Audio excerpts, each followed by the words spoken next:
Symultan też są ok, tak? Dobra, to ja lecimy.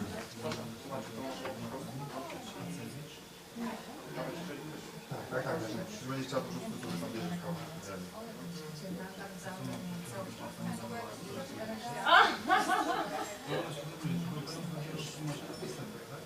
Nie, ja bardziej myślałam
be one, and right now we just collaborate very closely, and I'm very happy to be able to participate in this conference and to be the moderator of one of the sessions, one of the parallel sessions, which will be about transformation of value chains and business models in economy 4.0. We will be talking about challenges created by the industry of the future, by the economy 4.0 in the context of strategic management, looking for new strategies, being competitive at international markets, but also domestic markets. And within our session, we have 6 presentations, out of which one will be online. It will be a virtual presentation. Let me also welcome everybody, all the participants who are here, who are either online with us using the Zoom platform, and at the same time, I would also like to welcome all the observers on the YouTube channel, the ones who follow us on the YouTube channel of our university. Ladies and gentlemen, without further ado, and of course, sticking to the agenda, I would like to invite our first presenter, Professor Arkadiusz Michał Kowalski, the faculty member of Warsaw School of Economics. Mr. Arkadiusz, the floor is yours.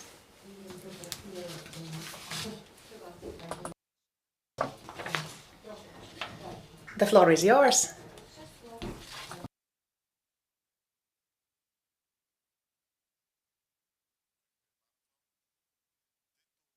Thank you very much. The title of my presentation is the Identyfikacja technologii przemysłu 4.0 stosowanych w łańcuchach wartości w klastrach. And English, but usually I do this research in English and teach that issues also in English, so I think I will stay with English. So yeah, we cannot see the presentation here.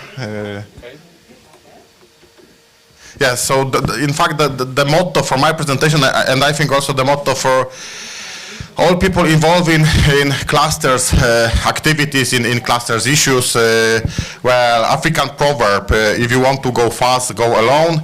If you want to go far, go together, which in fact I think is also a motto to analyze this fourth industrial revolution, which is about mostly implementation and developing a generation of digital technologies, because we know very well that in order to innovate, we need to cooperate. And in fact, in order to reach this, well, technological critical mass, we need to join forces, and it in fact explains the emergence of clusters all over the world, and the observation that the more high-tech industry is, the more spatially concentrated it tends to be. Yes, as we can notice, ICT or aviation industry or biotechnology, pharmaceutical, and so on, we can see very strong tendency for spatial concentration of all these industries. Well, in this old proverb, I think there is a lot of explanation for that observation. But well, as I know, on this conference there are some representatives of clusters, and here in this presentation and in my research, I rather focus on clusters understood in American way, like Silicon Valley, which well, it's quite interesting, wouldn't fulfill all these criteria to be included in, for example, Polish national key clusters, because there is no formal partnership agreement between all parties which create Silicon Valley, and so on. So here we understand clusters as these real concentrations of interconnected companies which are formed alongside the value chain. So here the objective for the presentation is to identify, and now I would like to merge this issue of value chains and clusters with fourth industrial revolution. So what kind of Industry 4.0 technologies are implemented in value chains in clusters, and also analyze the need, the potential, the state of this implementation, the barriers, the challenges connected with that process. So in fact, well, what forms this theoretical background for that research is, on the one hand, well, we know very well Michael Porter's value chain model, and this is also how clusters are creating along value chains, starting from logistics, production, outbound logistics, and so on and so on. But here I modified in very simple way this traditional value chain model, just adding the word digital, yeah, to each of these elements. And now, well, there is a question.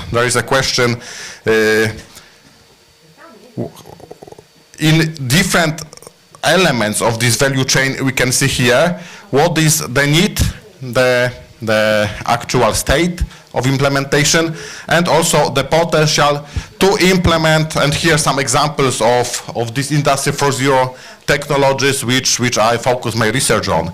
Yeah, so starting from digital platforms, blockchain, Internet of Things, and so on, different modifications, artificial intelligence of things, like connection of artificial intelligence and Internet of Things, and sometimes industrial Internet of Things. So all these combinations of these different technologies. But now, well, I think there is quite important question, because we all here are quite fascinated probably with these issues, with digitalization, with Industry 4.0 technologies. But okay, if we go to different companies in Poland or in Europe, what state of implementation of these digital technologies we can observe, and what about small and medium enterprises, what about family-owned companies, what about big companies, does it differ between different types of enterprises, between sectors, between different industries, between different branches, how it looks like. Maybe, and probably we would agree here, that the need is quite big, but what is actual state, and also the potential, what they need to learn, what kind of resources they need to implement Industry 4.0 technologies. And we may make this combined with this value chain model, and here in fact ask these three questions: the need, the actual state, and the potential, for each of these elements of value chain model. Yes, so here we have the list of examples of Industry 4.0 technologies, and then we have primary activities and supplementary activities in the Michael Porter's value chain model, and question marks. And then we may ask a question, okay, in which elements of value chain, what is the state, the actual state, what is the need, and the potential for implementation of these different technologies. And here one example I learned a few months ago, and I like quite much, and this is about blockchain. Yeah, blockchain, we know it very well from Bitcoin, but it also has this technology great implementation, for example, to monitor value chains. And on one of the workshops I learned, somebody told the story about the cluster in Andalusia in Spain, which uses blockchain to document all activities in the value chain when creating wine or cider. So for example, well, when the apple is picked in the specific garden, in the specific farm, the information is supplemented to the system. Then the logistics, who carried that apples to what kind of factory, how and where they were processed, and so on and so on. And finally, you have all this documentation of when, for example, scanning QR code on the bottle, the customer has all documentation of all these activities. And in fact, on this workshop, there was also one representative of one cluster in Poland which specializes in food supplements. And they said, oh, this technology is really what we need, because we need also in food supplements industry, we need to document all these activities, where ingredients come from and so on. But they said, but well, we just learned about that, yeah? So the actual state of implementation is zero. And also, and what we need really to implement these technologies, what we need to learn, what kind of know-how we need to have, what kind of resources we need to have to buy, what we need to buy, what kind of technology, what kind of software we need to buy, and so on and so on. So these are all, I think, very important research questions, and each of these question mark here is something we need to explore. And well, unfortunately, I will not provide an answer to all these research questions which are hidden under this question mark. And remember that under each question mark there are three questions, in fact, that may be at least 3 questions that may be asked, yeah, about the actual state, the need, and the potential, what we need. So what is it for? What we need to have in order to do that, and do we really need that? And well, taking into account our needs. The research is in progress, and I do not have enough data to answer all these questions.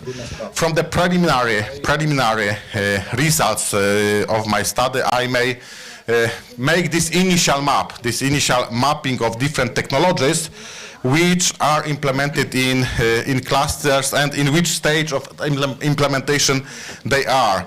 Well, maybe not surprisingly, for many companies in Polish clusters, yeah, for example, this artificial intelligence or Internet of Things, industrial Internet of Things, or digital twins.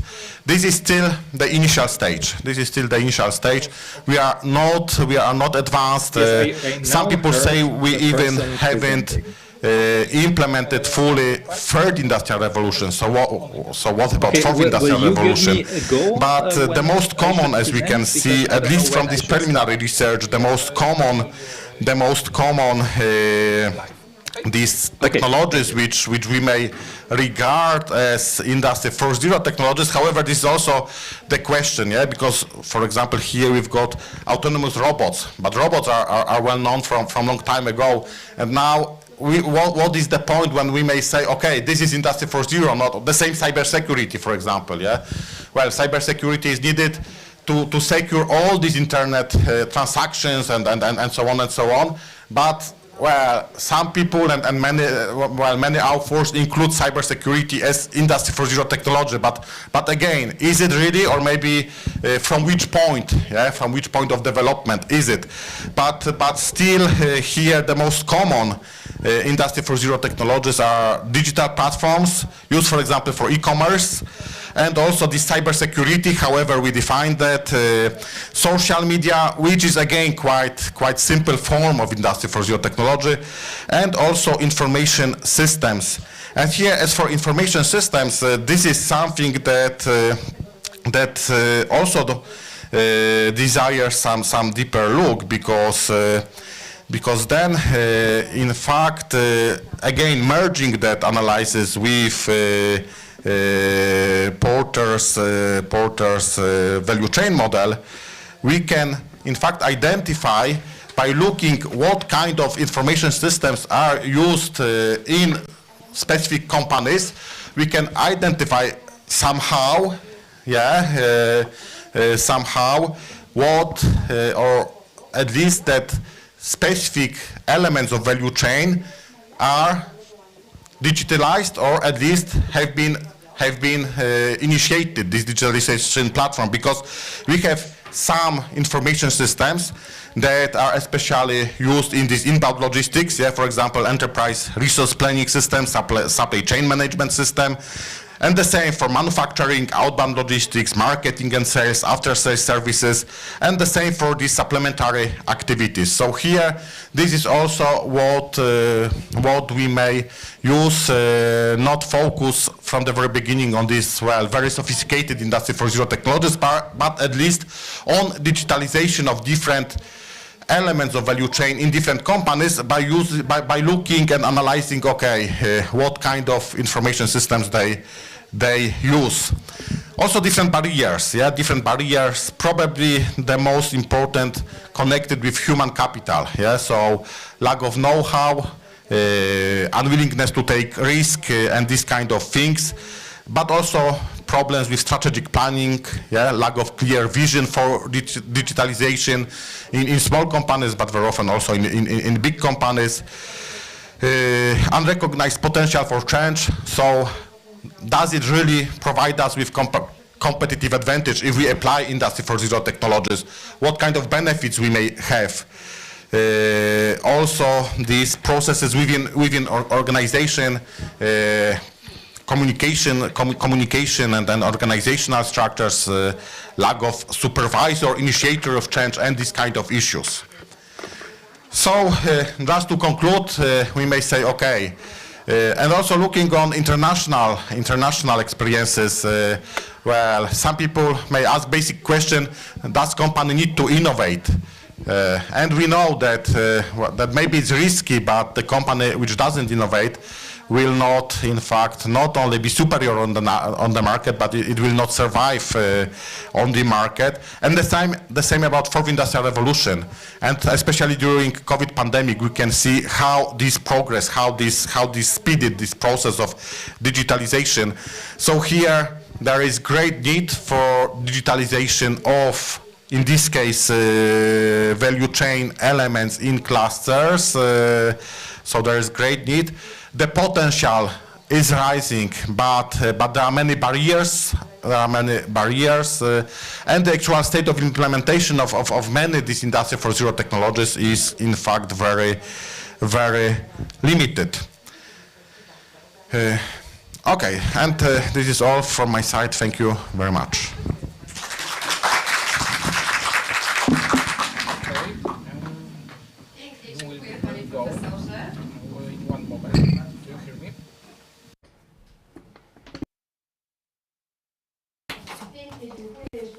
Thank you very much. I would like to repeat again. There are many theses that Professor mentioned should be argued with. It's so cruel that we are only starting our way and that digitalization is only starting on our market, on our field. But as you mentioned properly, there are some external factors that necessitate changes, and we experience that personally. For example, the pandemic has caused that 2 years ago, conducting classes online in real time would be impossible because educational systems without our universities would allow only for uploading lectures, and our students could not look at them, and their activity just ended with taking exams. The pandemic necessitated the purchase of additional tools, and something that was impossible became possible. And to add, we can say that they're even more and more convenient for us, and this is a bit threatful. So without much ado, I would like to invite our next speaker, Mr. Frank Lerch. I'm sorry if I'm mispronouncing your name.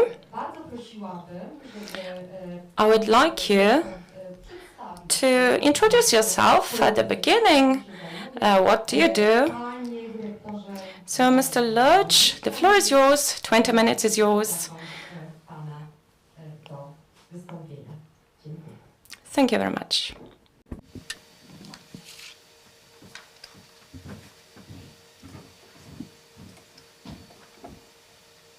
Hello, you can start.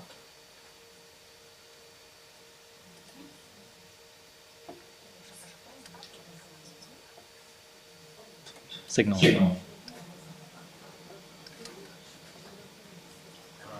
Does the audience hear me? Yes, we are hear you. Okay, thank you very much. I was introduced already because I didn't hear. My name is Frank Lerch. I'm the Managing Director of Tech AB, which is a photonics industry association with a regional cluster in Berlin and Brandenburg. And I understand this conference is about value chain business models and regional innovation clusters. So I was invited to give a little overview of what we are doing, and also to explain a bit our activities in respect to connecting to the photonics ecosystem in Poland. So please put on the first slide. Because I haven't seen the slides, sorry. Ktoś zaczął to. Dobrze.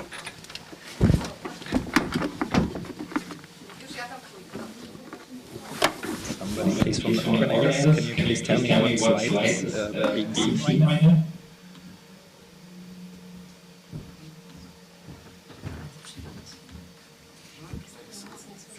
Zaraz włączymy do tego prezentację. Jest już i zaraz pan Fender widział.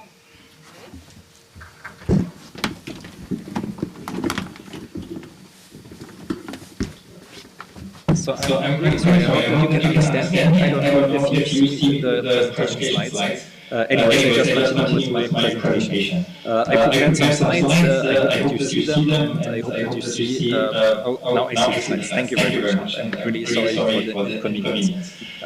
Speaking of the photonics clusters here in Germany, particularly in the Berlin region, I prepared this little overview. In Berlin, the state of Berlin, we actually find the situation that the Senate of Berlin, so the regional government, is concentrating on 5 particular technology fields in the region, aka regional clusters. You can see them here on the first level, healthcare industries, energy technologies, ICT, media, creative industries, transport, mobility and logistics, and of course photonics, optics is the 5th one. Here on the regional level, we have 3 entities actually managing the development of this technology field in the region. That's the Regional Development Agency, Berlin Partner here in Berlin, and the Economic Development Agency in the state of Brandenburg, which is surrounding Berlin, and TechDB as an industry association as part of this cluster management.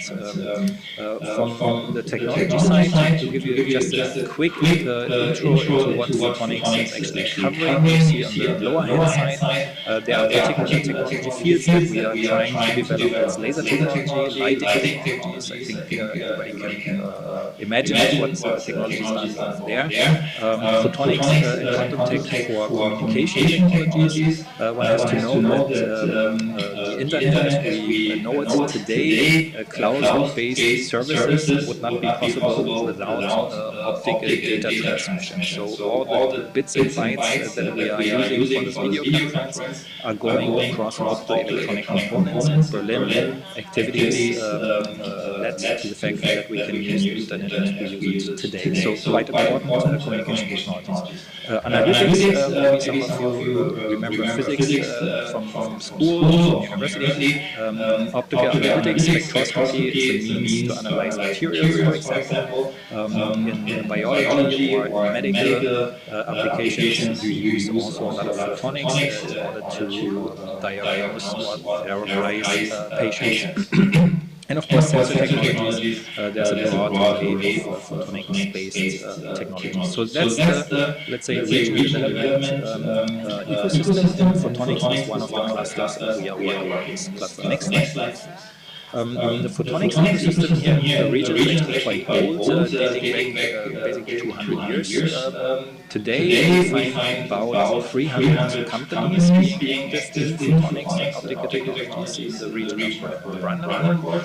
It always depends on how you count. And another specific here for the region is that we have a very rich community in research. We have 10 universities and 26 non-university research organizations in the field of photonics. Industry size, just to give you a short overview, the companies employ 60,000 employees, and they generate revenues of about 3 billion euros per year.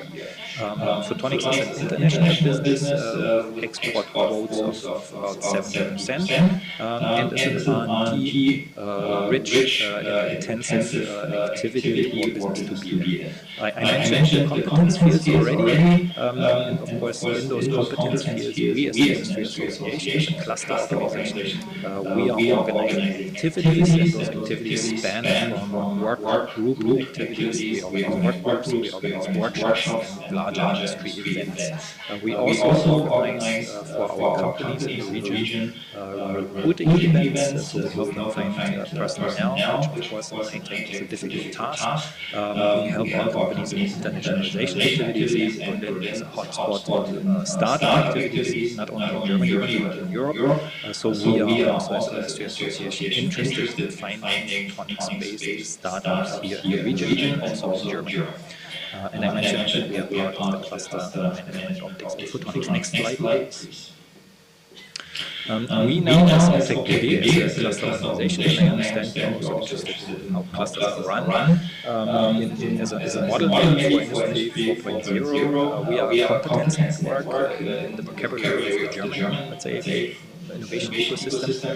We have been founded in the year 2000, actually as part of a program from the German national government to install regional innovation systems in photonics in the different regions where photonics play a role in Germany. And that dates back already some 20 years. Today, we as Optech BW, as an industry association here in the region, we have 120 institutional members, and we are also connected on the national level under the umbrella of, let's say, the network of regional clusters, and that's called Optech Germany. And all these networks together cover about 500 organizations being active in photonics. To give you an understanding of the size and the percentage, that's about 50% of the companies being active in photonics are members of regional networks.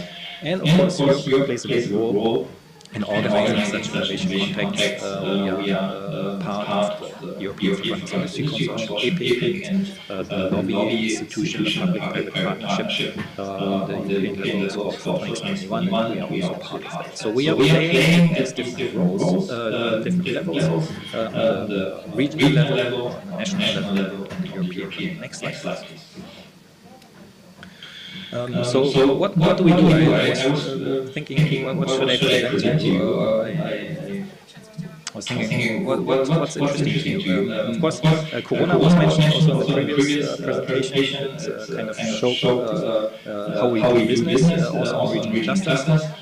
We quickly switched from presence events to online sessions. So we had a lot of online webinars in the year 2020 up until, let's say, summer 21. And we actually profited from a lot of our previous international contacts, especially with respect to European partners, Spain, Netherlands, Poland, but also the rest and Israel. We included them, especially in pandemic times, into our webinars, into the discussions on how to develop technology between companies and institutes. And as I said, photonics is an international business, and if you want to innovate, your partners are not. Some of the partners are actually in the region, but a lot of the times, let's say, customers or other partners up and downstream of the value chain are actually in other regions in Germany, other regions in Europe, other regions actually in the world. We also engage in project development, for example, in precision agriculture, as just mentioned here. We are part of larger European consortia, Photonics Europe, and we are also engaging in more local, but really high-tech, let's say, technology development activities in quantum tech here in the region. With respect to Poland, of course, this is a Polish conference. Alex told to give an insight into what we are doing with our Polish partners. We launched in the last year the 5th Polish Berlin Brandenburg DCOL, which is dedicating funds into the development of technology projects between Polish entities and Berlin entities, Berlin Brandenburg entities. And of course, this needs to be managed, and I will come to that in a moment. So next slide, please. So what do we do right now in a somewhat post-pandemic time or pre-second pandemic time? Well, we are kind of getting to know. We are trying to meet again. We are organizing work group meetings. We are going to international trade fairs. We are meeting not only Polish partners but international partners. We go to foreign locations and we receive international invitations. And we do all that in order to connect those, let's say, technology potential to our regional company base and research base.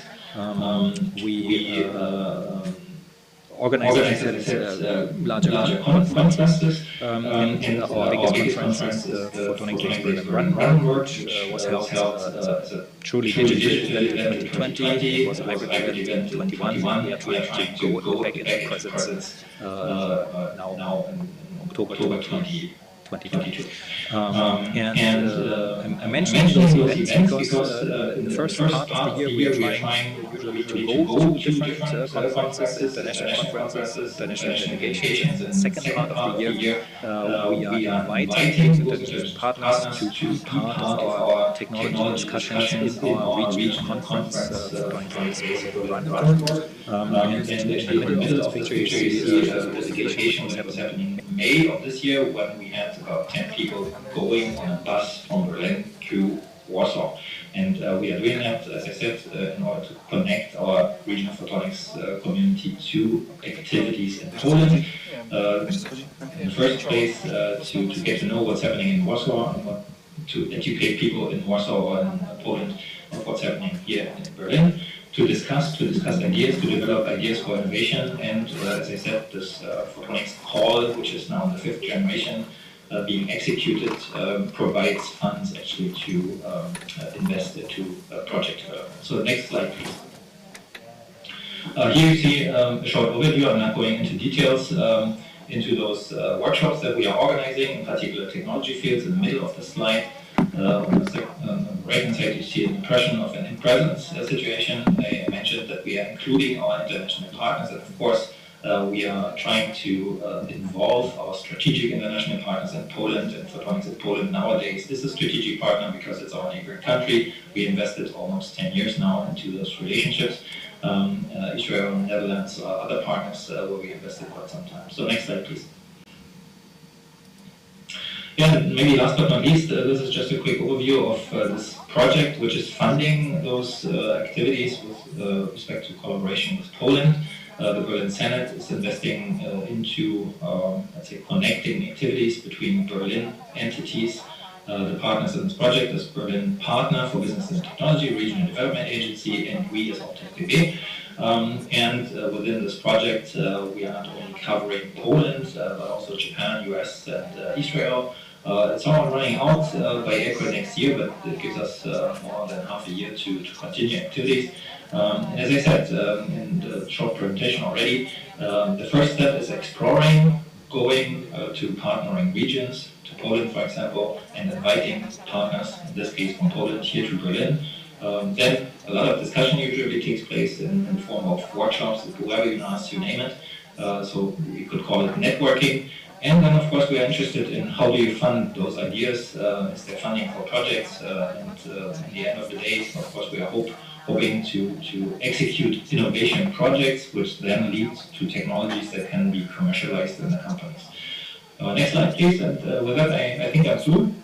I hope I could give you a short intro, short overview in what we are doing as a Photonics Industry Association, a cluster here in Berlin. We are trying our best to help our companies in the region to internationalize. Of course, all those Industry 4.0 aspects that were mentioned in the previous presentation are going on. I can also state that the Corona time helped or made people invest and do those things. We have seen that in our way of doing business, and we are trying to enhance the collaboration with our Polish partners. Not only because it's our neighboring country, but we learned that there's a lot of technology potential to explore and to use for commercialization in our companies. So yeah, thank you very much, and I don't know if there are questions. I'm happy to answer one or two questions. Dziękuję pięknie, panie dyrektorze, za bardzo ciekawe. Thank you very much.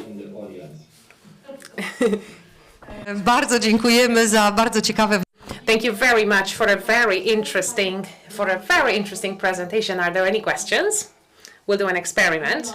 No, there are no questions, so thank you very much. I hope you will stay with us. And right now you can stay with us as a listener to the remaining sessions. If there is time at the end, we will, of course, have a Q&A session. It would be great to be able to hold the discussion towards the end. Would you like to repeat what you just said?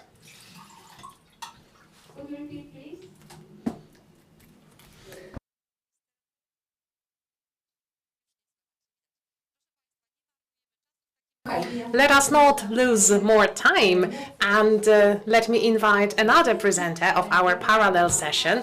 Let me invite Paweł Kupniewski from Fanut Poland, spółka z ograniczoną odpowiedzialnością, limited liability company, investing in modern robotic technologies, opportunities and possibilities. Mr. Paweł, the floor is yours.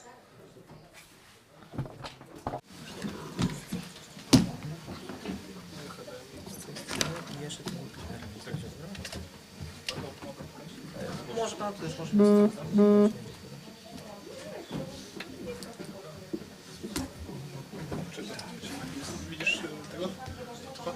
Zmienialiśmy teraz. Widzę w jest obraz. Zobacz, z tym o co chodzi. On tutaj napisał. Może też ściągnąć. Wie pan co, nie wiem jak to się robi. Tam takie z tym. Tam patrz, masz zerowy się. Wiesz Michał o co chodzi? Nie wiem o co chodzi z tym paskiem zamkniętym. Ale nie, dobra, z tym paskiem nie, a z busem ten ogarnąłeś? Tak, ogarnąłem wtedy już wcześniej, tak. A z paskiem zamkniętym.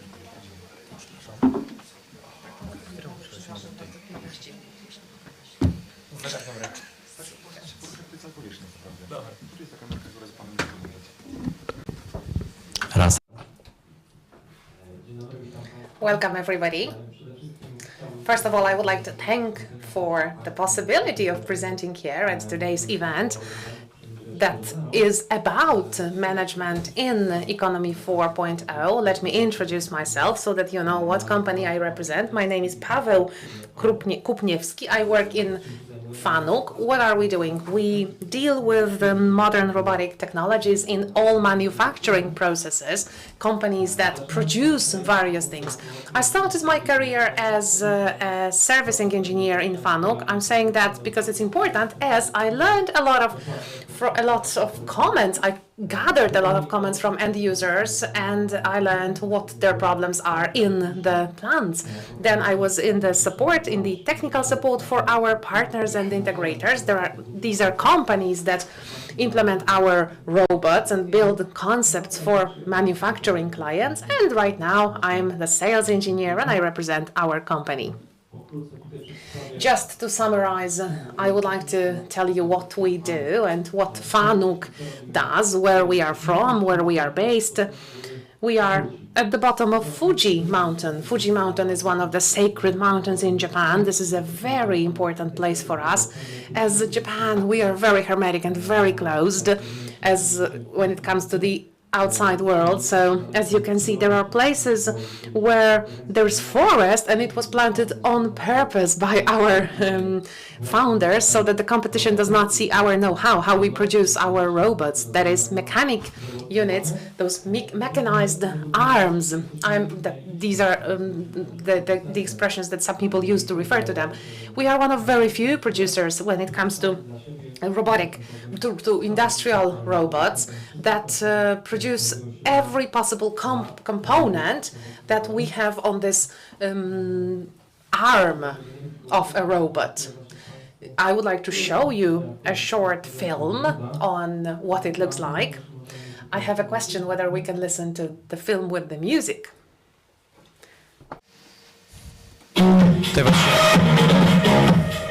Przepraszam bardzo. To właśnie jak Państwo widzieliście, nie było ani As you could see, there was not a single person on a production line in Japan, where we are based. When I hear the 4.0 expression, I often ask myself what it means. What is this industrial revolution, the fourth industrial revolution? When talking to the customers and to the clients, I often ask them, and when they tell me, Paweł, we need to robotize, we need to automatize. And I ask why? Because Industry 4.0 is the future. And my question is it the future or is it present? As we know, Industry 4.0 and the definition of this industry, you know it very well and you're familiar with it. And in order to meet the requirements that our clients and our manufacturing clients have, I would like to show you a couple of experiences from our service when it comes to production demands that our clients have, the requirements that they would like us to meet. There are more challenges. I will not read them aloud, but as a service engineer 5 years ago, I met mostly 3 requirements of our clients, of our manufacturing clients. First of all, we want to manufacture faster.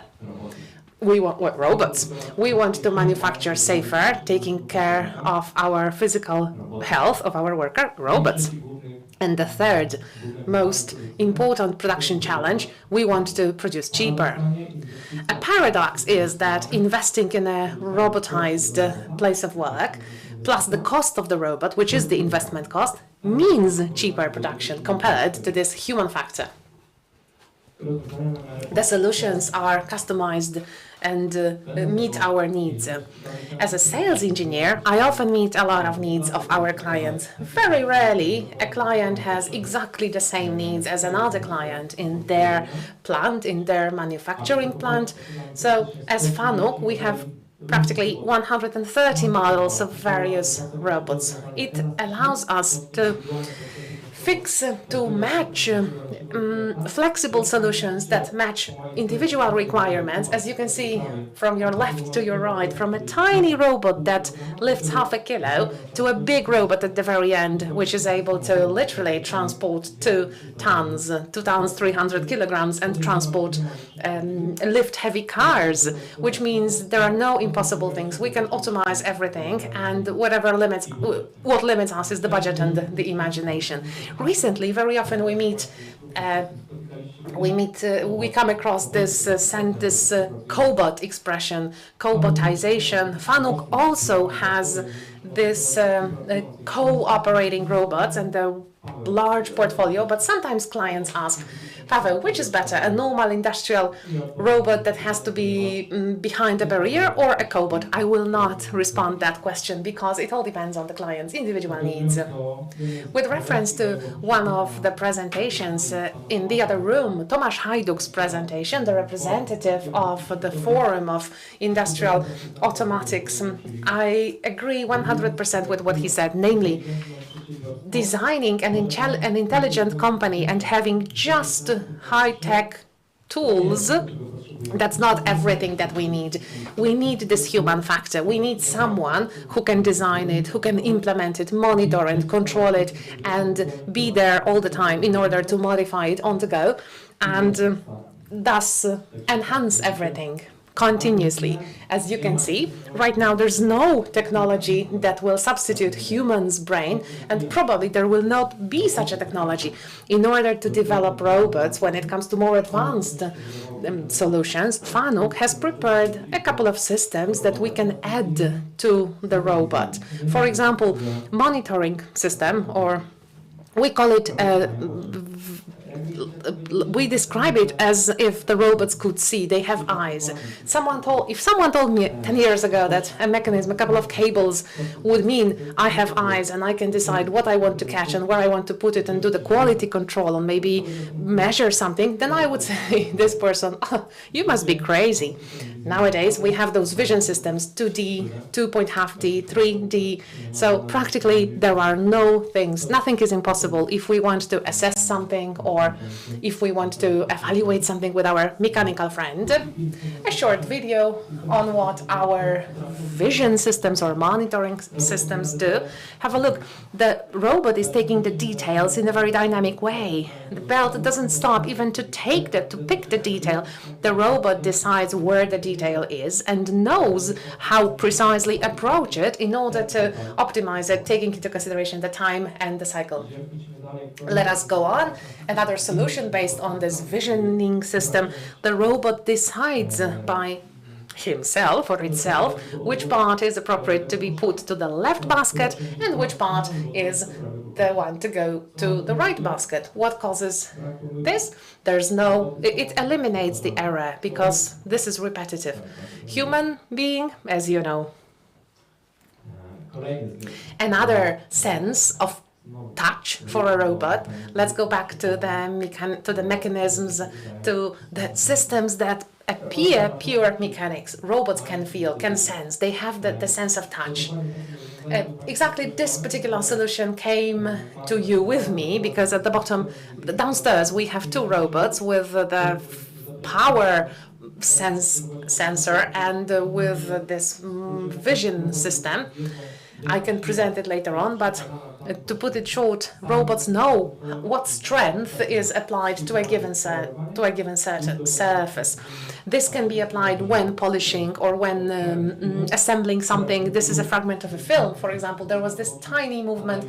The robot goes sideways, analyzing the friction and the power that is generated, the strength that is generated with the contact with the surface.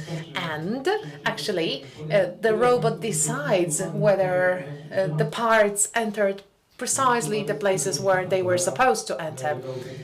Please pay attention where my colleague from the technical department will start. This is the CNC machine based on from the CNC machine, we can steer a robot, and this system is based on the same system as the robot. This allows us to start from the level of a CNC machine and to start a robot from this machine, but also vice versa. We can turn the CNC from or by a robot. What advantage does it have if someone is stubborn and does not want to continue learning and does not want to learn how to operate a robot? It's enough for him or her to know how to operate a CNC. Another important point that Tomasz Hajduk referred to as well, how to build an intelligent company. We can divide everything into a couple of important key steps. First of all, the first step is the evaluation of the condition of the production, of manufacturing production possibilities. We have to analyze where we have a problem, where we have some faults. Then we have to check what we want to achieve. We have to formulate the purposes. And at the very end, we have to implement or modify them. I compare all that to a couple of stages that's similar to, like, taking part in a marathon. I understand, I assume that most of you have this experience. You wake up on a Saturday morning and you think, okay, today is the day. I will take part in a 40-kilometer long marathon. My question is whether without proper preparation, you will be able to run that much. Without training plan, without proper shoes, without appropriate diet, I wouldn't be able to do that. And exactly this is what correct implementation consists in. Implementing an automated system in a factory plant, we have to do it step by step, just not to have a false start. We have clients who buy a robot, who choose an application for this particular robot, and that's not the way. What we should do is rather to choose a robot to the application we want to boost. First point, processes. So the narrow throat of production, places that there are very many workers, where there's human factor, and we want to put it in not a very nice way, to eliminate it. But there are places where you have 5 or 6 or 10 workers involved, and where we implement these robots, these 10 people can be actually moved to other workplaces. Human resources. So again, with reference to the presentation of Tomasz Hajduk, from the previous session, preparing the team, staff, constructing conscience. A lot of people are afraid. They think it's rocket science that will take their jobs. But partially, yes, but we take the repetitive, dangerous, monotonous job work from them in very difficult environment where you have, for example, welding or polishing. And I've been to such places. I have to tell you, it's nothing pleasant. I wouldn't like to work there for 8 or 12 hours, just like some do. Another stage, technology. So let's say our shoes for the marathon. We choose the provider, we choose the type of gear in order to actually customize it to our success in, if we may call it like that we have to define in advance. OT paired with IT. If you have this automated workplace, and this is high-tech technology, let's use the possibilities it gives us to the maximum, and let's construct the network structure, the network that allows us to control the whole factory from an iPhone, from a tablet, from a computer, while you're at home. You don't have to stay for another shift to take care, to monitor the staff, because you will have access to the whole factory or plant from the level of your computer, tablet, phone, and all that virtually. And what our clients like the most, that is, Mr. Paweł, how much does it cost? How do we divide costs in FANUC? This is a very hard question.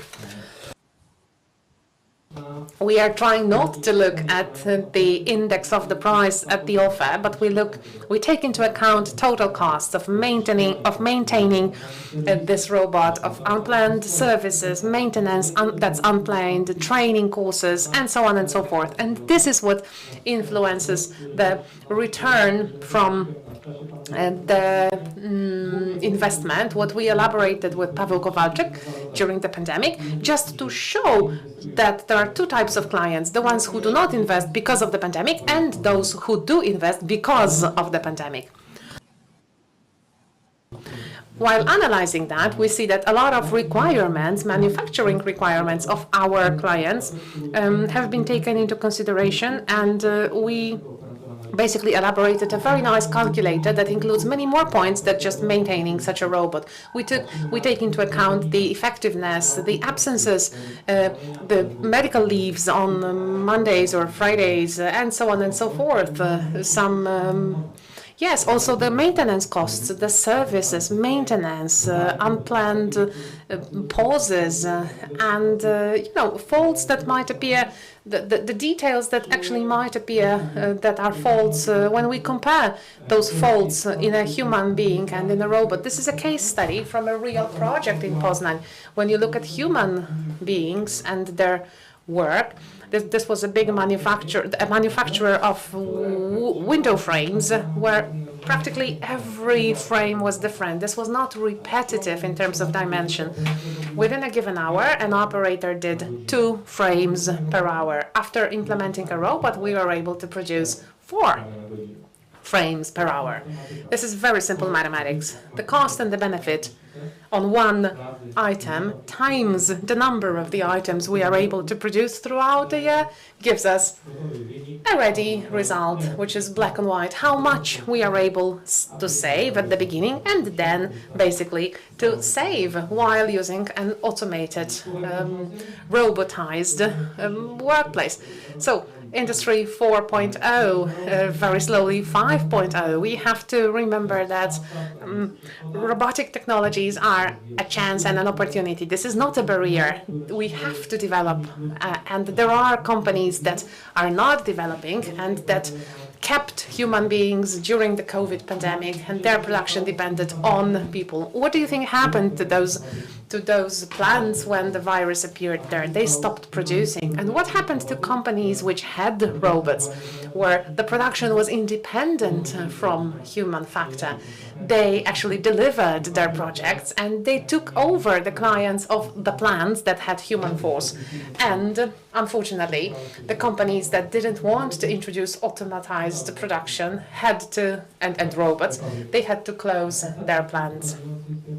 The last film shows some fragments of our robots' work in Audi plant, great usage and utilization of robots for quality control, for welding, for various things to do in cooperation with a human being.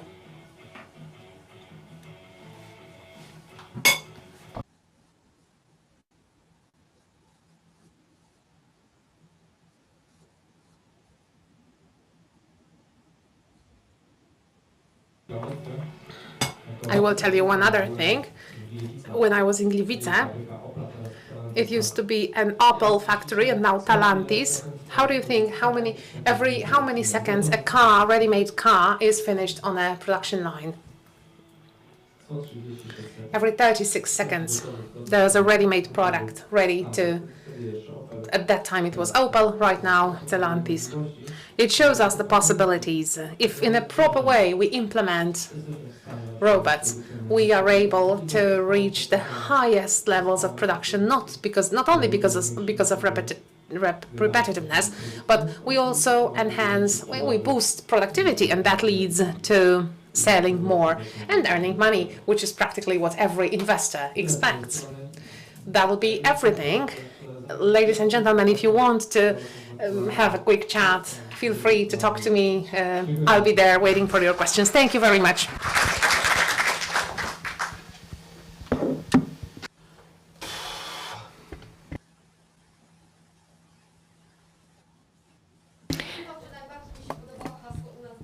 Thank you very much. I most liked the phrase with us in Japan, namely what it looks like in the organizational structure. You work in Poland, you're based in Poland, we've got branches in Wrocław, but we also have a decisive voice in Europe. So once again, in Poland, there is one branch for whole Poland, and it is in Wrocław. We've got the CEO here who gives us this possibility to make decisions in terms of activities. For whole Europe, there are around 28 other branches in every European country, with one central part, one central unit in Luxembourg. As a child, I loved science fiction books, and I wouldn't sleep in order to read one more page,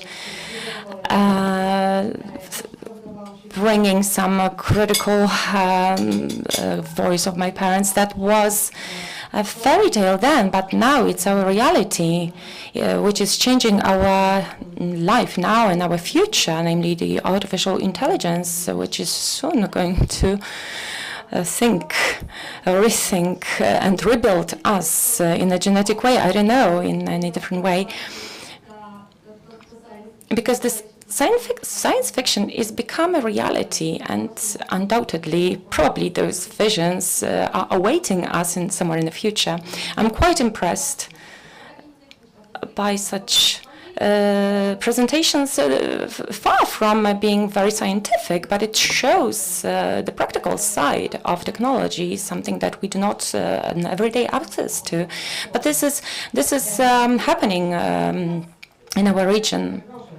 And now we would like to focus on some threats connected with economy 4.0, namely the impact of the fourth industrial revolution on the data security of mail service, as exemplified in small and medium enterprises. I'm inviting Mr. Łukasz Dragun from Białystok University of Technology. Thank you very much.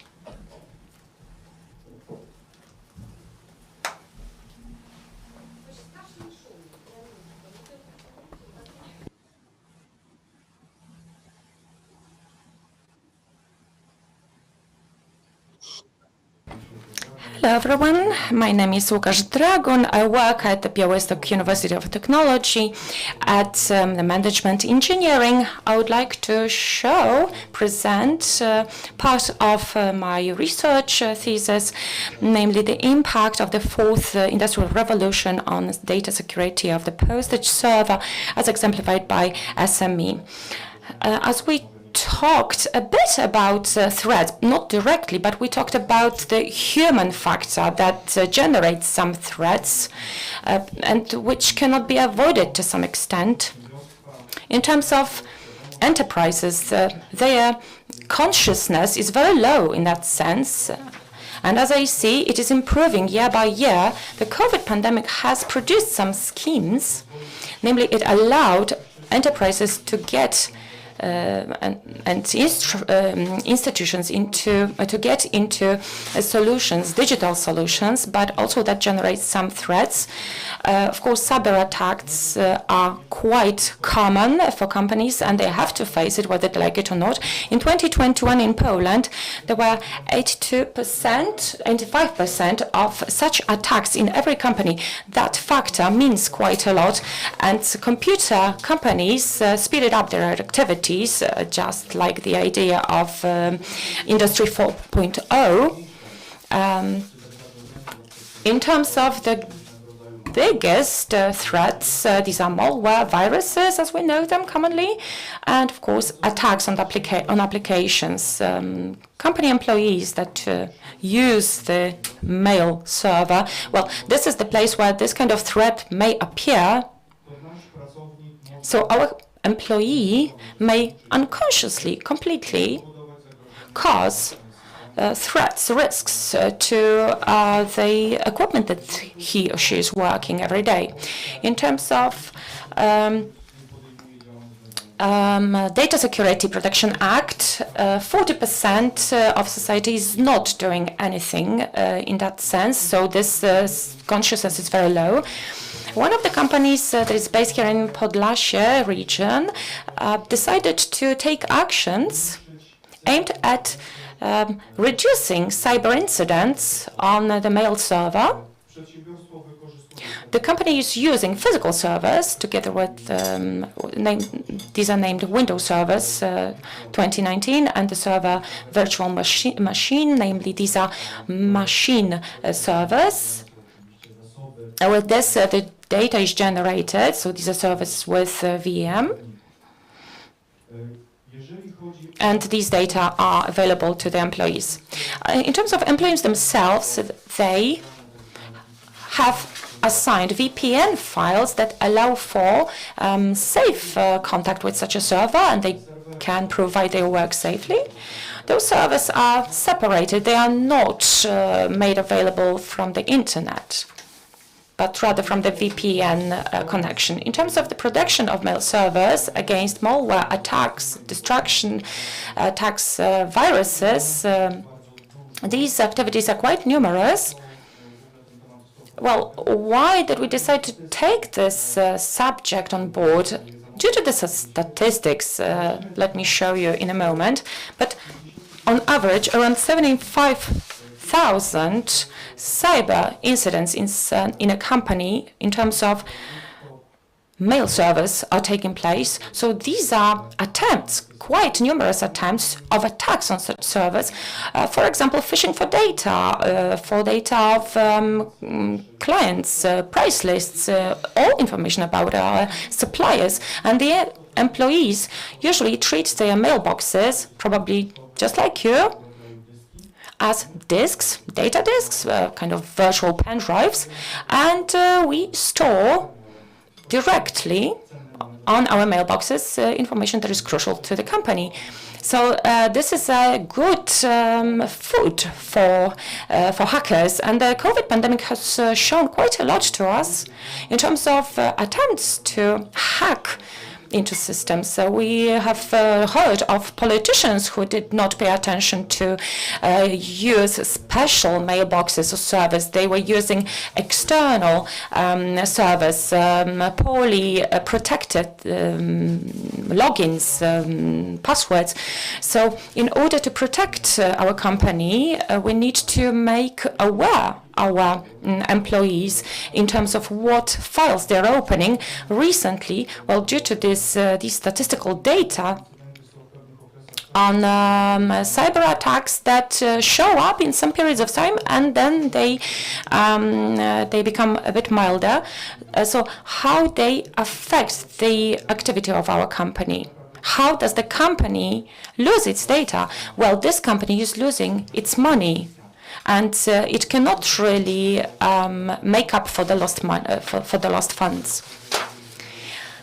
Well, the protection can be made by creating a set of SMTP servers so that the work of employees is safe. In terms of recommendations of actions connected with the security of server data, so that we are not worried in case our mail server is attacked or even switched off from the network, which may lead to downtime in our company. So these are static filters, RBL systems and manual administrator operations that are done on an ongoing basis. So investing in people with some knowledge, with some competencies, namely the network administrator, are very important. Very often, entrepreneurs ignore such employees, saying that a network administrator is not doing much or makes a few clicks within a few months. If such an employee prevented from losing precious data to the benefit of other company, well, that becomes quite crucial.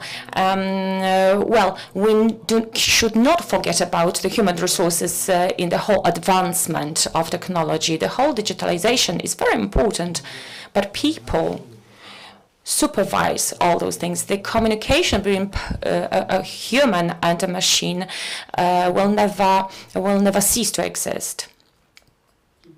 Thank you very much for your attention. Thank you very much. You surprised me. I was afraid that I forgot to tell you that you have just a quota, and I'm really, really happy because of the fact that you did not talk longer. I spoke for 12 minutes, so I guess that was okay. Thank you very much, ladies and gentlemen. Let me invite another speaker. Let me just put my glasses on. That'll be a lady speaker, Aneta Waszkiewicz, PhD from Warsaw School of Economics. I know that there are a few authors, but you will be presenting it alone, so let me invite you. The floor is yours.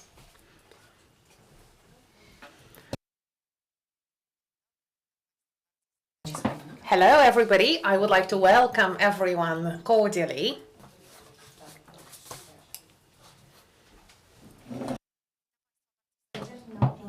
I would like to thank very much to the organizers for inviting me here to this conference and being able to share our research. I'm saying our research because we were working in a group of people, the Technical University of Warsaw and Warsaw School of Economy. I'm the only representative today of the team we worked in. So I would like to apologize on behalf of others that they couldn't participate, but we all have other duties, other professional duties, thus just myself. We did research within OCN grant on alternative financing sources, and today we had very many interesting presentations on introducing or implementing robots, introducing innovative solutions, and myself as a finance specialist, I miss in all these solutions. It all looks very nice, but my question is where to take the money from? And we talk about SMPs, that they don't want to innovate, that they don't want to introduce robots. They do want to introduce them, but the question is where to take the money from. And it's not that obvious that the money is on the street and you can always find it when you're an SMP, and that SMP will get the funding for these solutions from traditional sources. Today I would like to talk about crowdfunding. But I won't tell you in details how to use crowdfunding as a financing source, because today's research that I want to show you refer to the model, the business model in the context of sustainable development. in a way, there will be a bit on how crowdfunding works, how SMPs can use crowdfunding to obtain finances for, among others, innovative solutions. However, if you want to learn more in details, I am here at your disposal after the presentation. Let me continue. When it comes to the presentation, it's a traditional plan. At first, I will show you the references to the 4.0 economy. Then I'll show you basic definitions, the methodology of our results, the conclusions, and what we came up with. I would like to tell you that crowdfunding is without the formula of Finances 4.0, and this formula directly links to Industry and Economy 4.0. What are finances for? Finances 4.0 is a multidimensional system related to the sharing economy or collaborative economy, within which there are the so-called finances that are alternative or alternative sources of financing. And among these alternative sources of financing, we enumerate crowdfunding, among others, namely getting the finances by means of an internet platform. Crowdfunding is within this the instruments or the sources of financing that are both about low risk but also low return. But we also have crowdfunding models that achieve much more return with, of course, more risk. With reference also, ladies and gentlemen, to the fact that we would like to show that crowdfunding is within sustainable development, especially in those areas that are 8, 9 areas where there have been indicated alternative financing sources as a necessity of introducing sustainable development within digitalized societies. On that slide, you can see a division of society within digitalized or just digitalized aims of sustainable development, and crowdfunding appears several times. This is not the very aim of my presentation itself, but I just wanted to show you how important crowdfunding is also within sustainable development. What is crowdfunding? It's nothing else but an initiative which means obtaining financial means by a company for a business model, in our case, in case of our research, because it doesn't have to be a business model, but for a business model. And as the very name shows, the finances are given by the crowd, a group of people, by means of an internet platform. I want to draw your attention that for the first time in 2020, crowdfunding definition appeared in regulations. This was the regulation of the European Parliament from October 2020, which for the first time defined crowdfunding as society type of funding. But there's only one but. It only relates to one model of crowdfunding. Crowdfunding worldwide develops very dynamically. In 2020, $114 billion were obtained. And the prognosis is that till the end of 2023, it'll be triplicate of that. Poland is a very modern market. Platforms appeared in 2006, 7, and 9. Or 8, but the year 2021 was the very first one when crowdfunding started developing dynamically, both in terms of value, because in 2017 the money obtained was 0.2 billion zlotys. In 2021, 2 billion zlotys, but this was just half of the year, mid-year, both in terms of value, that what develops, and crowdfunding platforms, the possibilities of obtaining, but also business projects that enter these crowdfunding platforms. And having all that into consideration, taking into the fact the development of crowdfunding, what our research based on literature showed that there is interest in business models and the value that such business models bring or give us. We decided to check how the values are created for SMPs. In other words, what crowdfunding gives to SMPs. Is it just financial value or also other values in terms of sustainable development. Our research questions were: what kind of values are implemented by SMEs? What activities that are undertaken by the companies that are influenced the most, and what activities influence the development, the sustainable, what activities develop the sustainable development of crowdfunding. And when it comes to the methodology, we first did theoretical analysis, then the Kaplan's map of the value of the company. We based our research on that. Then we had surveys, and then we indicated certain values based on the surveys and the results of the surveys. And the results that we obtained enabled us to create the E3 model. Crowdfunding as an ecosystem. Let me pass to a slide with pictures. We always like pictures. Here we have this scheme of how crowdfunding works. We have a company which welcomes the crowd with its business project. For example, Photon Robot, our Technical University of Białystok. This is an example. The robot Photon entered the Kickstarter, one of the biggest crowdfunding platforms. Earlier, they couldn't obtain funds for realizing this model, this business model. So they entered the Kickstarter platform. They obtained resources from the crowd. And this is how this crowdfunding model was used. So this matches wonderfully our today's topic of the conference, and we transformed this model into the model of constellation of values. And we are showing that when it comes to crowdfunding, transforming values within communication is always double-sided. It's not just a unidirectional flow, like from a bank to a company, but it is a two-directional model when it comes to passing information and communication.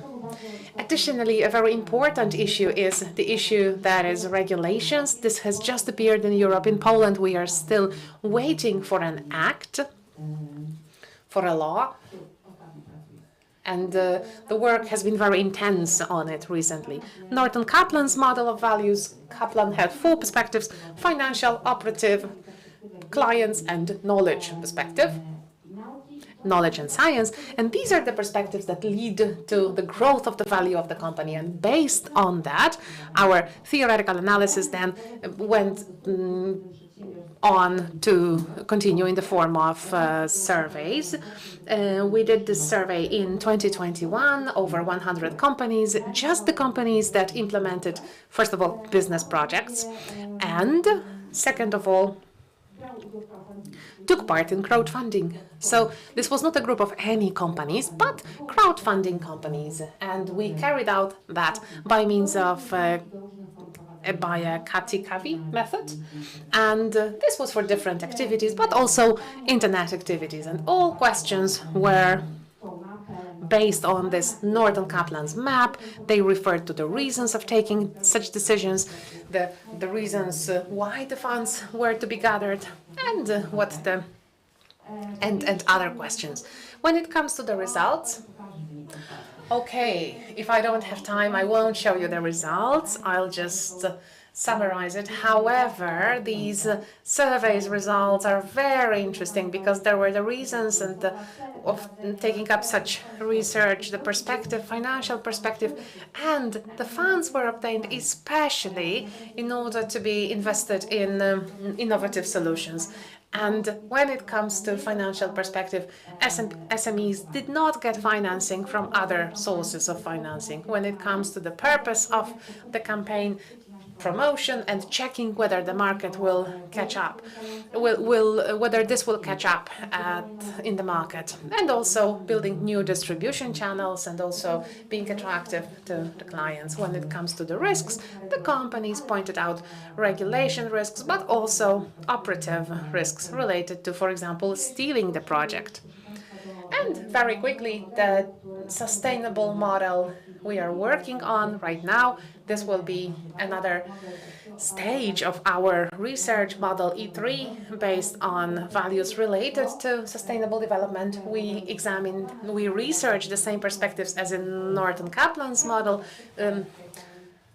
I am speaking very quickly, I know, but the lady professor is looking at me and I'm afraid of her. So basically what I want to show you and to tell you is that the results, the conclusions from our analysis are that crowdfunding as an alternative form of financing influences all the perspectives of a company that create the value of the company. However, from the preliminary research, it results that the biggest importance is the operative and the financial perspective. And when it comes to the uses of E3 model, it results that crowdfunding enables introducing a model which is compatible with sustainable development. The E3 model, we actually had parameters that resulted from various reports, financial documents, and we tested it statistically, and it results that the most important values that SMEs get from crowdfunding are the values that are outside crowdfunding, namely the human factor, training, knowledge, all that has been actually said many times today. Thank you very much for your attention. If you have any questions, feel free to ask them later.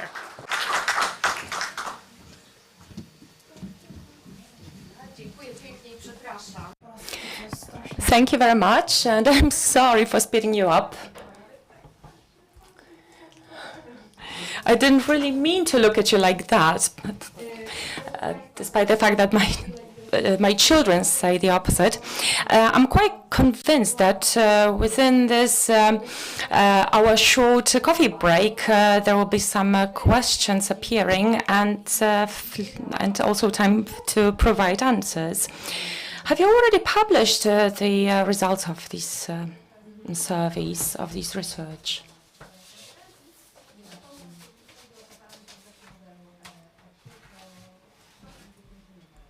Well, we are working on it, and of course at this conference we are showing our findings. Congratulations on that, because I think this project is really interesting and worth continuing. And this approach is really original. Well, there is still one more presentation, namely optimization of cost of auxiliary functions in the production process with the use of autonomous cleaning devices. I would like to welcome Piotr Dejak, the CEO of Agapit company here in Białystok. So the floor is yours.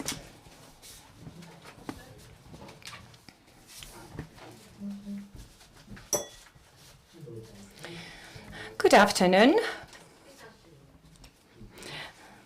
Thank you for reminding me of the 15 minutes.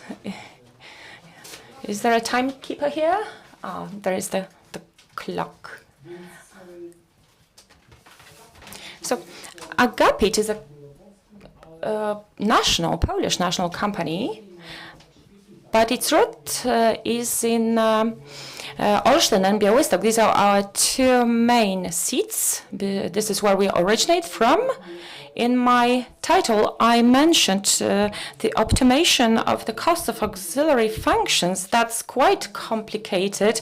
Well, the conference is quite scientific, so the title also should be scientific. But as a matter of fact, well, cleaning being a routine thing, well, how to automate it, how to robotize it? Usually cleaning is the fifth wheel in a vehicle. It's like the last thing. Somebody who is about maintaining cleanliness is somebody who, in the eyes of other people, is a loser in other fields. Well, we say that actually we can automate or robotize this branch. This can bring benefits to companies that provide such services and also the people who are doing those services. So this could be a kind of a development of those people, of those businesses. So as I mentioned, Agapit is Olsztyn-based, Białystok-based. Our seat is here, but we've got branches around Poland. So we provide cleaning services by selling machines and also equipment connected with keeping cleanliness. As I mentioned, we are a Polish company. Our last activity in which we see a chance for development is robotization of keeping cleanliness. 3 years ago, we started cooperation with startups within automated cleaning machines, and successfully we started to implement those solutions in Poland as a pioneering company that offers technologies of keeping cleanliness in companies. So, well, these startups are not into robots as yet. So we're actually pioneers here. We were exploring and discovering this field. Well, today we are conducting activities in that field. We've got applications in which robots are working within enterprises, logistics, also public service offices and facilities. What kind of robots are these? They should be divided into 3 groups. The first group is the ones that are managed remotely, the second locally, and the third co-working robots, so the so-called cobots, those that require interaction with a human being. Well, these machines should be loaded, tanked, supervised, so these are cobots. Machines managed in a remote way, or we call them fully autonomous machines, are the ones that can execute the mentioned activities by themselves. So in short, such a robot cleans the floor, but after the finished work, it can come back to the docking station, exchange all its it can recharge itself, it can get rid of dirty water, take clean water, take cleaning agents, and according to the programmed schedule, it can move on to work again. So these are fully automated machines. Their needs are minimal in terms of servicing and supervising. And the third group are the cobots, so the ones that whose possibilities require interaction with an employee, with a human being. Here we are talking about a situation where such a machine somehow facilitates the work of a crew that is dealing with a facility. Let's imagine a campus like here. And here we've got employees who've got their own cobots that clean the floors. And in this way, we make available the time that was devoted to cleaning main communication parts along the campus, and we give the space for doing some other activities connected with cleaning. So machines replace the personnel, replace the personnel in that sense, giving them some kind of different possibilities. And we've got robots that are remotely operated. Well, the ones that we are using here, they are fully autonomous. So these are the ones that require docking stations in the facilities where they can tank, charge, refill, and then they move to the designed work paths. The capabilities of these machines are quite vast.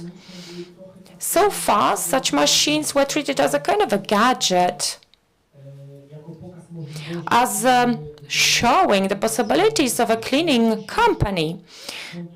Today, these are fully cost-effective solutions that, while replacing human work, the work that nobody likes, nobody wants, because, to tell you the truth, it's very difficult to find an employee who's going to clean, because this is a low-paid job. So in this area, robots are extremely effective and cost-effective.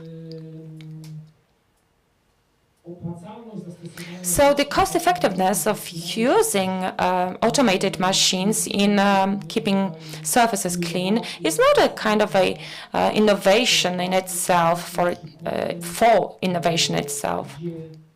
It's a concrete example where robotization brings very concrete financial gains that can be calculated for a given environment.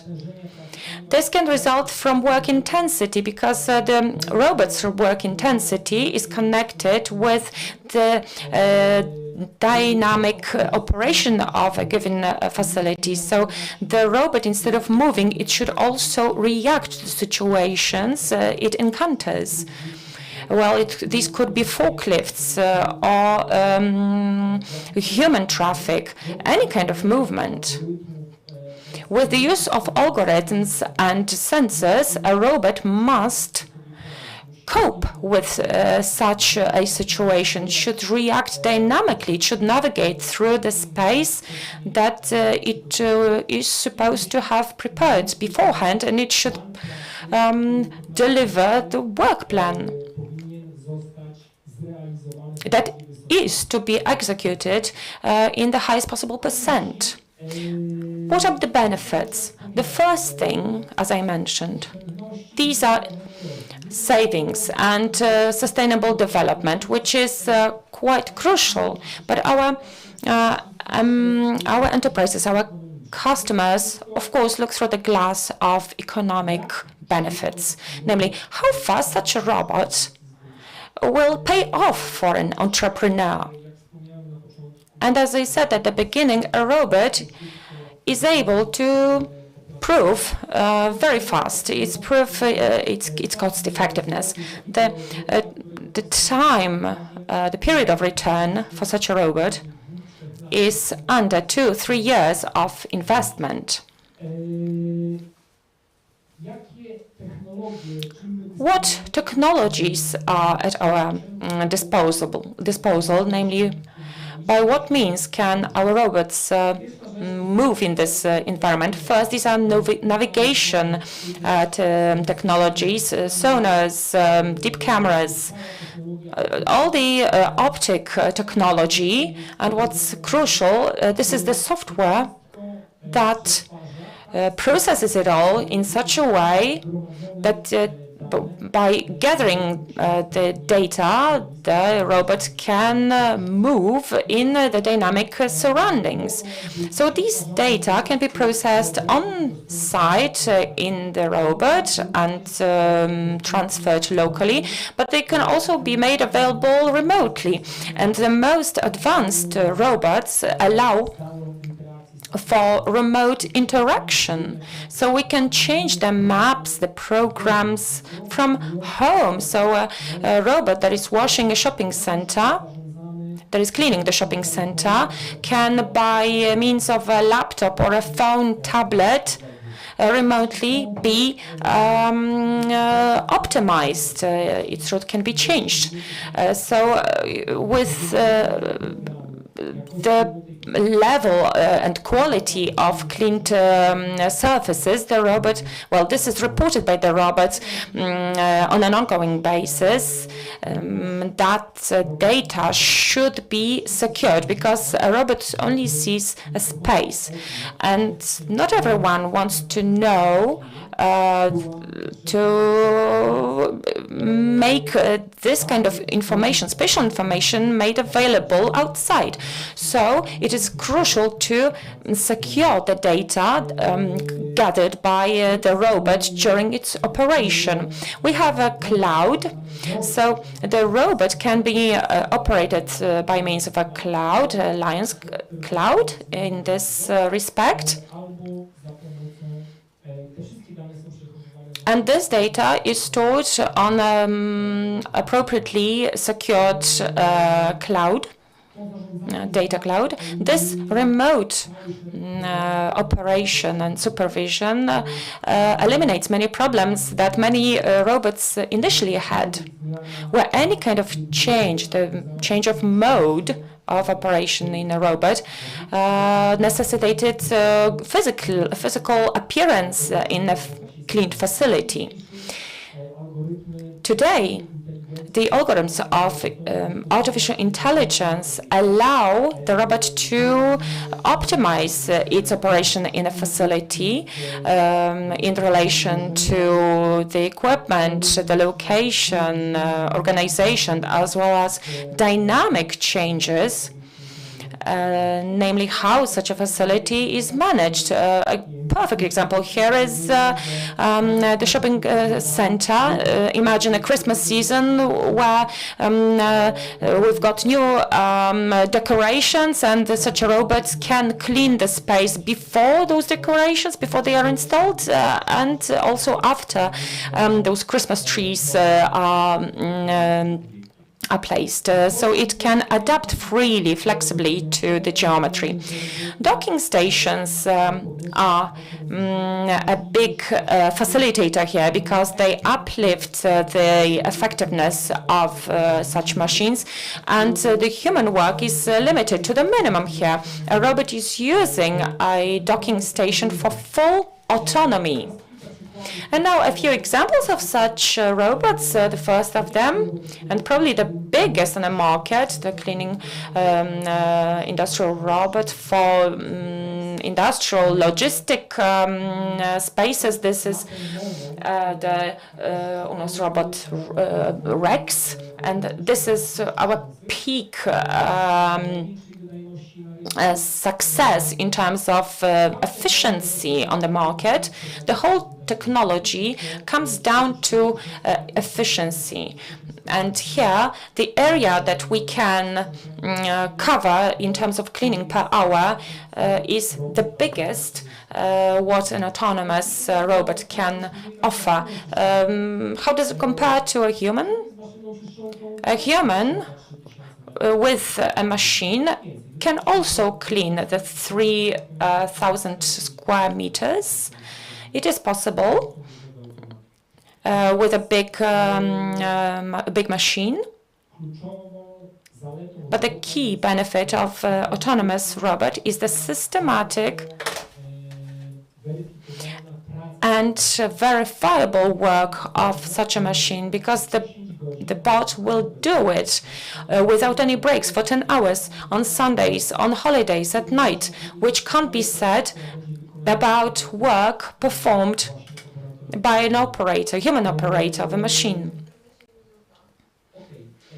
I have 1 minute left, so today I would like to raise your interest in terms of using robots and a kind of an exotic field of keeping the cleanliness and using robots in such an industry. But, you know, in a field that is not associated with advanced technologies, please be aware that those technologies are present. So in many facilities, plants, public service facilities, we use such machines already today. So thank you very much for your attention, and I am waiting for your questions. Thank you very much for your presentation. I was wondering why such an order, but probably this optimization here actually was something that maybe misled our organizers, and thus placing this after a crowdfunding presentation. Ladies and gentlemen, 10 or 12 minutes of our break have just passed. Thank you very much for your attention. Thank you to the presenters. I truly apologize for all the flaws. I didn't have the intention to make any. Ladies and gentlemen, once again, thank you very much. In fact, we did not have time to discuss. We didn't have time even to have coffee, but while we are having coffee, let me invite you on behalf of organizers to talk to the presenters. They are there, waiting there for your questions, so feel free to approach them with a piece of cake, with juice, and with coffee. Thank you very much once again.